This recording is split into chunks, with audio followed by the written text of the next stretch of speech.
దైవాన్ని నమ్ముకుంటే మనశ్శాంతి లభిస్తుందేమో అనుకునే వాళ్ళు చాలామంది ఉన్నారు. నిజంగా దైవాన్ని నమ్మితే మనశ్శాంతి లభిస్తుందంటారా?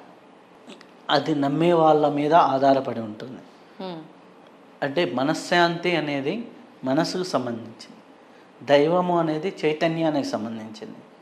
శుద్ధ సాత్విక చైతన్య స్వరూపమే భగవంతుడు. మనస్సు, చిత్తము, మనకి అహంకారము ఇవన్నీ కూడా మనకు మధ్యలో ఉంటాయి.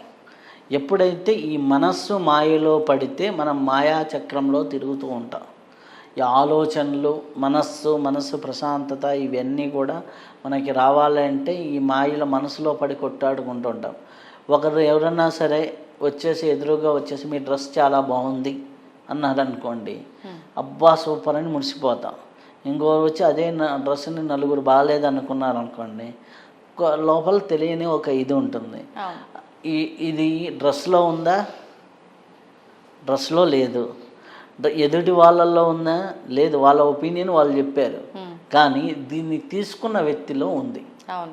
అదే నువ్వు ఏదన్నా కంగారులో వెళ్తున్నావు, ఏదన్నా అర్జెంట్ అవసరమై వెళ్తున్నప్పుడు నీ డ్రెస్ బాగుంది, డ్రెస్ ఎట్టుంటే ఏముంది అని వెళ్తాం, అవునా?